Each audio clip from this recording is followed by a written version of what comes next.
the first topic we're going to get into, and we'll go first to Hargeet on this, is what went right, and more importantly, what went wrong with the nominations for the Game Awards or the Geoff Keighley's Game Awards. Or hold on. It's the PlayStation Geoff Keighley's Game Awards. Let me just make sure I get that right, because there was a lot of controversy coming out of the nominations. PlayStation received 19 nominations for a platform that only released 3 games. Xbox released 12 games, including Call of Duty Black Ops 7, and received 10. There were 2 very strange ones that were left off the table. Keeper not getting a nod for its art design, just egregious. And South of Midnight not getting a nod for its music, which, if you've played the game, you understand how authentic it is. Again, it's just really strange things. And of course, because PlayStation Nation doesn't really have a lot to talk about, unfortunately, because their platform of choice does not really, or doesn't deliver in the first party department as they used to. We're chopping it up with the 19 nominations. But we're going to see what happens, because at one point, Hargeet, you had made mention of this. Spider-Man got nominated, I think, 12 times and walked away with nothing. I think it was 7 times. I want to say it was 7. I'm being facetious, but yeah, it's like 7 times. It was a lot, nothing. And it literally got nothing. We'll see. Yeah, so as far as these were my predictions. This is what I thought was going to be in GOTY. KCD, Yote, Death Stranding 2, DK, Monster Hunter Wilds, and then some part of either Hades 2, Split Fiction, Expedition, or Silksong. I was off with Monster Hunter Wilds and Yote. Those were pulled. And Expedition, Silksong, and Hades 2, I think. Is that the other one that was in there? Yeah. So I picked all the right ones. It was just which combo would work. So I guessed all of it. I knew this was what was going to happen. It was it's very obvious what's going to be. What I was surprised with was that Indie got anything. Yes. Indie was nominated at all. I'm like, holy shit, it actually got nominated. Now this is where I don't like what Geoff does on the best performance part, right? The actors, the voice actors or actors. It's one nom, and that's just it's one category. That's really stupid. It really should be like the Oscars. Best leading role male, best leading role female, best supporting role female, best supporting role male, so that you have a chance for all these various. There's 3 nominations for one game, right? And I'm not saying it's not deserving, but it's like you've just automatically taken away the chance for at least 2 of those people to even possibly win, but because why do that? There's male and female support, lead and supporting, and why wouldn't you just have those as separate categories? Troy gets to be in there as a lead, but it's among all these other ones. I don't think he wins because you have Expedition there, and I don't want to take away from the other games. Those were probably very deserving as well, right? So they had Silent Hill, I think, and Ghost of Yote, right? So again, I think that part is just something that Geoff needs to fix. You need to have this split up. You need to at this point. You can't just lump them all together. It probably skips a whole bunch of other games that probably were deserving as well for lead and supporting actor. They need to fix that, right? So I hope, Geoff, if you're ever listening to this, please fix that. Please go add more categories for that. And then, hopefully we get more nominations for a lot of deserving actors out there that are doing that work. But, the other one you've mentioned, the other one that was kind of annoying to me was the soundtrack. Not nominating South of Midnight. I thought that had a stellar soundtrack. Yep. So I'm kind of bummed that they didn't bother nominating that one, but the rest of it, it just seems reasonable to me. None of that. I almost got the action category exactly right. The adventure category, I was a little off, but almost everything I predicted was there. It was the RPG category, pretty much exact. I was pretty close to everything they nominated. So I was not surprised with almost any of it. It pretty much aligned with what I would have expected. Because first I understand who we're talking about. I know what the lens is. So I understand who's voting. and so I just kind of understand what they're going to vote for. So it did not surprise me. It didn't surprise me that much. So again, the only one that surprised me was that like South of Midnight wasn't in the best. What do they call it? Sound. There's not just sound effects, but there's like best like audio music score or something. Yeah, best score of music. So I thought that was something that was kind of weird. But outside of that, I'm not like, I know what I'm supposed to get from Geoff's show. I get it. I understand who's voting, so it's right in line with what I thought. So it doesn't really surprise me at all. And I'm very happy, by the way, Expedition did as well as it did to get that many nominations. I'm very happy that they actually got that much recognition. That's fantastic. I don't know that it wins Gotti. We will see. It gives me a little hope because they had that many noms, but that doesn't mean they win. It does not mean they win. So I'm still going to edge Death Stranding 2 is going to win Game of the Year. I actually think, we will see. I mean, again, and you know what, for reasons that are known, you have no faith in voting for a game like Expedition 33. I said this yesterday and I'll repeat it again. Expedition 33's story is one for the ages. If you take the time to watch some of the behind the scenes stuff, or you read some of the some of the trials and tribulations that this game had in its creation and its development, on about voice actors being found on Discord, and SoundCloud being a place where they found someone that's going to do the music. It's just everything about the game is the way it was put together. It just shouldn't work, right? And somehow it's been nominated over a dozen times. I think it might have had 13 nods. I keep saying 12, but it might be 13. It's a very powerful story for a multitude of reasons, which is why I personally hope it's 12 according to Wiki. Oh, so it's 12 nominations. I was correct. 12 okay. For Claire, yeah. For me personally, the reason why I hope it sweeps, and is it going to sweep? I have no idea, and certainly Hargeet doesn't think I'll think that as well, and that's fine. Yeah. The reason why I wanted to sweep isn't because I want to kick sand in the face of the categories for like Ghost of Yotai. That's ridiculous. Ghost of Yotai is a stunning game. I'm sure it plays great. I'm sure that if you appreciated and enjoyed Ghost of Tsushima, you're probably going to like this. I'm going to get it at the end of the year sales when I'm going to pick it up. But why I want it to win all of these awards is because of its story. But I think more so for me personally, one of the things that jumps off the page is the fact that this was a budgeted game.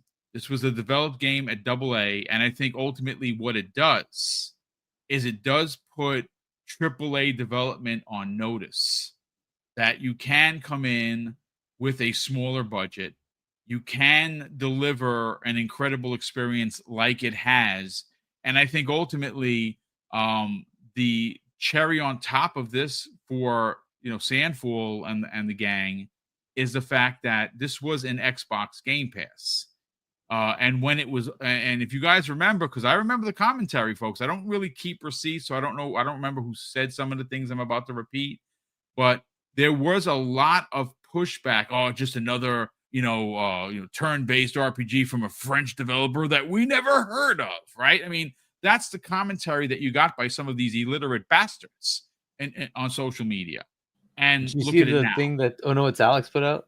I watched that video and I can't believe some of the things that people were saying about it. I'm like, what the heck? Yeah, see that I have not. I like Alex, and I gotta catch up with some of the work that he's done. It's just been so busy. But Hargeet, any final thoughts to the Game Awards 2025 regarding the nominations? In regard what went right, what went wrong. I think again the few things that went wrong for me were simply I don't agree with one category for best performance. I think that really should be split out. And I'm surprised that Indie made it at all in this year's nominations. That's fantastic. And then the other one was South of Midnight. I think that soundtrack should have definitely been in there, but it didn't make it. Unfortunately, it did not. But it got nominated for other things. That's fine. Whatever. I still am overall pretty, neutral to good with it. I'm not like, because I predicted pretty much everything that happened. So it's just obvious to me what happened. So, I mean, that's fair. Let's bring in Kay Asante. Kay, what went right in your opinion with the Game Awards? But more importantly, what went wrong with some of the noms? So honestly, for me, I would say I'm also somewhat on Hargeet's page, where once you've seen 1, 2, 3 of these, you're now kind of well on your way to understanding. If any of these things surprises you, there's a problem with you rather than anything else. Because come on now, you can. This is a story that has been told many a times, and it's going to be told again. With that said, with that in mind, it all falls basically in line, right? I too was surprised at South of Midnight. I think that deserves a bit more attention than it did, right? The soundtrack I think is really, really amazing. It's very, very good. I was surprised that there was no blueprints in the Game of the Year consideration. Yep.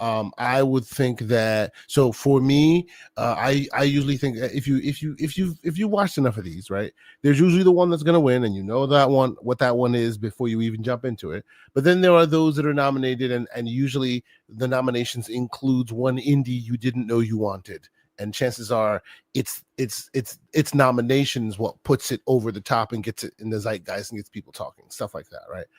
For me, I expected that to have been Blueprints. Blueprints has been quietly like really dominating the zeitgeist in the indie space for a while now. It actually did get a lot of good attention. If you check the best indie, it is part of a few of the mixes there.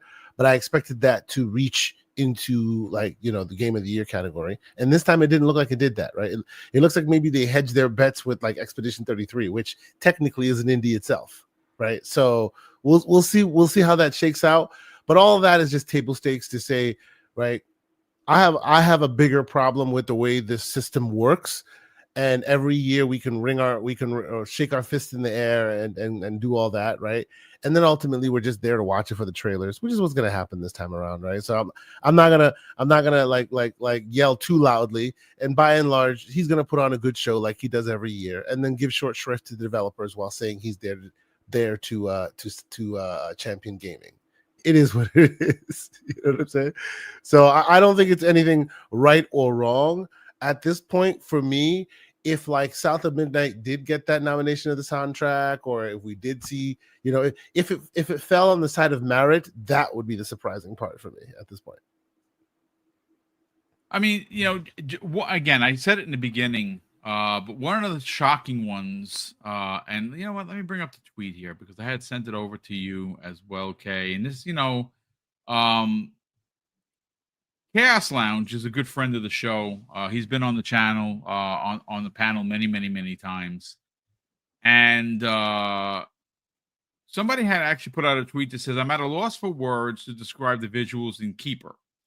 I was definitely not prepared for this. The environments alone make this more than worth a playthrough. I'll take whatever the folks at Double Fine are smoking, please." That came from Just Dan. It's Dan V. Maul, like Darth Maul on Twitter. And that was actually quote tweeted by the Chaos Lounge, where he goes on to ask, does anyone on the Game Awards panel want to explain how Double Fine's Keeper was snubbed for art direction? This is literally the most creative looking game this year. Another reason Geoff Keighley needs a new set of people for the panel. Another one totally snubbed. And it's always interesting, Mav, when you see Geoff put the tweet out, because he does this all the time. I actually think he's trolling the games community because he's not an ambassador. I mean, I like what he does with the Game Awards. I do like what he has now transitioned, the Summerfest and things of that nature. He's done a lot for gaming. And I know people are going to throw the virtual tomatoes at me for saying that, but I'm also very fair in my thoughts. Sure, I could be an expert, absolutely, but I do give credit where credit is due. You got to remember, this thing started on TNT, and it was barely watched. And now every year that it happens, it's watched by 10 million more people. So this is an event. And again, I know a lot of people are like, well, I don't care about the awards. I actually do. I like when I see, not people going up there and speaking for 17 minutes like the God of War guy. That I don't like, because he's got to understand that there are other people that need to speak. And that was kind of like a really bummer moment for me when he did that, because now you're taking time from everybody else. But, with that aside, I like seeing the excitement of a winner go up there, because, when you make a video game, you don't anticipate you're going to get recognized. You're just, this is your job. You're making a game, you put it out there, and of course you got to deal with the a-holes of the interweb saying that your game sucks. And of course, you just put your head down, you keep working. So I like this for them. I like this for the developers. I actually really do. I think they should be recognized. And obviously, you see more recognition at the BAFTAs, for instance. Like that's like legitimate Academy Awards level wins. But the Game Awards is fun. We all watch it for the for the trailers. We all watch it for the special announcements. I don't know for sure. I've been banging this drum, and I'm probably wrong, but I do hope, at least in my ex-botness, if you will, that Phil Spencer walks up on stage, or even better, Sarah Bond, president of Xbox, gets up on stage and say, hey, we want to show you a glimpse into what next generation is for Xbox, and boom, they show it like they did in 2019. See, that to me steals the show, like they did in 2019, especially because right after that they showed Hellblade 2. But Mav, let's bring you in, brother. You and I have worked together on multiple shows during the Game Awards, whether I joined your stream or you joined mine.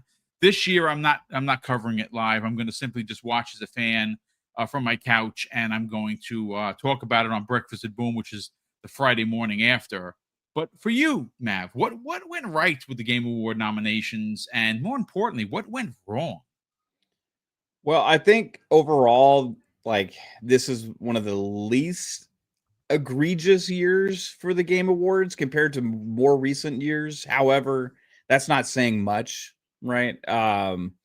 Just because every year it's like the categories don't make sense. The games nominated in the specific categories don't make sense.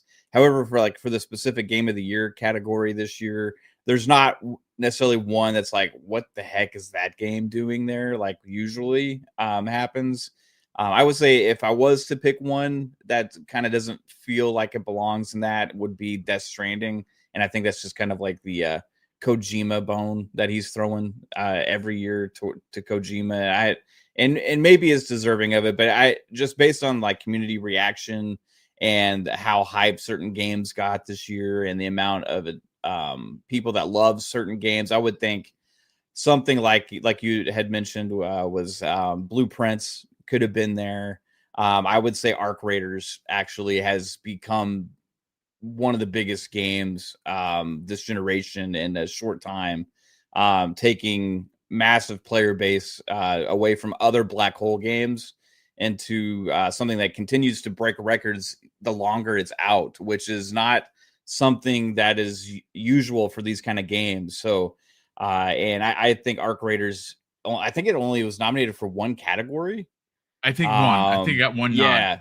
Yeah. And it just kind of shows the bias towards like these multiplayer type games, right? Like I think that everything that they're doing with that game is like pretty spot on, and it is very it's not like nothing has been done before, but everything they do is like really well done and put together in a way to make it kind of accessible, but also competitive and fun and also cooperative, all these different things together. And the polish, the sound design, everything with that game is just stellar. And for it to only be nominated for one thing is just absolutely asinine.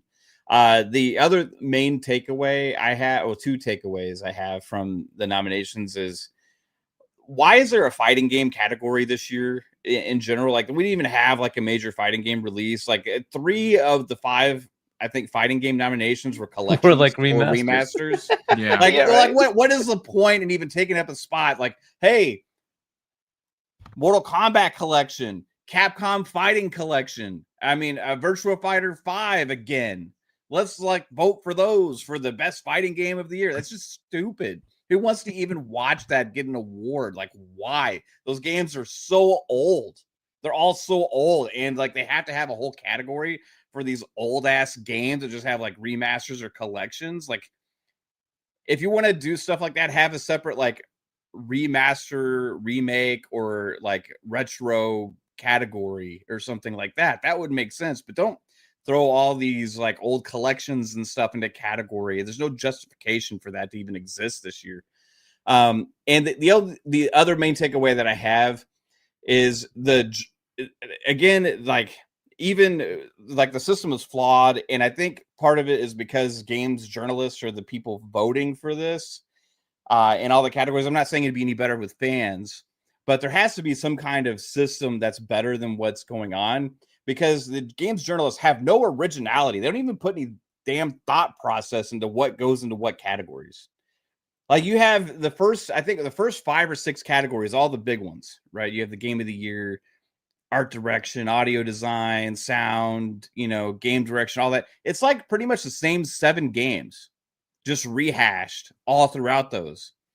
And if you actually pay attention to like what specific studios do really, really well, and they are the kind of examples that are set, like y'all have mentioned Keeper for art direction, or even I could throw South of Midnight for art direction as well, because I mean, that was gorgeous and something that nobody's really doing with the stop motion animation, the storybook kind of look to it in the world that you're in. Also for audio, for that to get overlooked. Instead, you have pretty much the game of the year category games that are going to be put into there. And I think these journalists just look at it like, oh yeah, I like that game. I like that game. I like that game. And they don't really have experience with all these different things and actually paying attention to what the categories are for.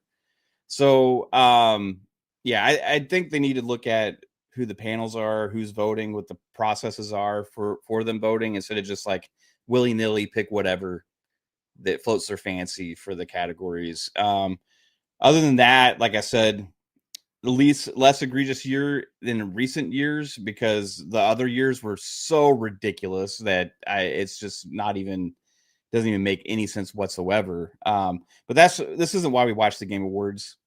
We're not really going to care who wins any of these awards. Yeah, the developers will. I'm happy for them that actually win. Other than that, for us fans, we're going to watch it to see what games get announced, to see the new trailers for the new games, hoping to see some awesome stuff announced for 2026.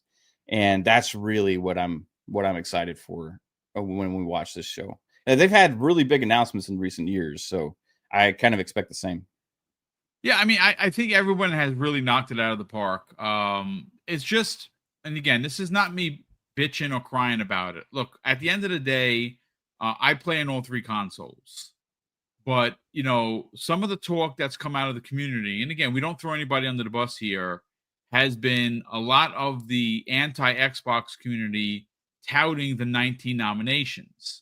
And it's super odd, folks, that a publisher like Sony, and they're a big publisher, they're still the market leader. They've sold over or shipped, however you want to put it. I don't care one way or the other. 84 million consoles, which is phenomenal for their generation. This is another life cycle for them that's going to surpass 100 million consoles shipped or sold. Again, I just say sold. I know some people like to push back on it, like, oh no, boom, it's shipped. There are 84 million consoles out in the wild, folks. That's a lot of freaking consoles. So they're doing their due diligence as a publisher. But it's odd to me because, in any year, Xbox comes out with what? 4 games, right? 5 games, maybe. Folks, they're a publisher that released a dozen games. Now, granted, some are smaller titles like Keeper, like South of Midnight. But because of the size of the title and the size of the team, I don't think that they need that they somehow need an excuse to be nominated. Now, granted, South of Midnight did get a nom. That's awesome, right? You see the nominations behind me. But it's again, folks, this is not me complaining. This is simply why a lot of people don't trust the Game Awards. Sony releases 3 games. 3 games this year. Okay? and they get 19 nominations. Now, some people are going to be like, well, I mean, listen, I didn't play Death Stranding, but I can speak for my brother who platinumed it. He is not only loved every second of it, but he platinumed the game. And when it comes to Xbox next year, he's going to 1,000 out of 1,000 achievement. He did that with Death Stranding 3 times. Death Stranding 1. He loves it. And when I talked to him about it, he couldn't say enough great things.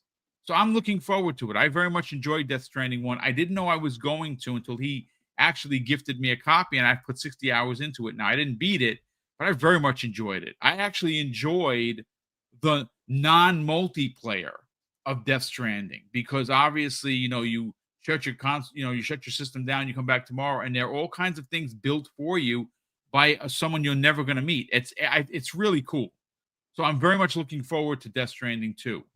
But when you have a publisher like Xbox put out 12 games and only get 10 nods, it's just odd, ladies and gentlemen. I mean, that's the best way I can describe it. Now, Boom, if they put thought into each category, that wouldn't happen. Like, you know what I mean? I agree. That's the thing is like they just like pick the same 5 or 6 games for every like. If you look at even the best like art direction, I think like there's 4 sequels in there that look identical to the original games.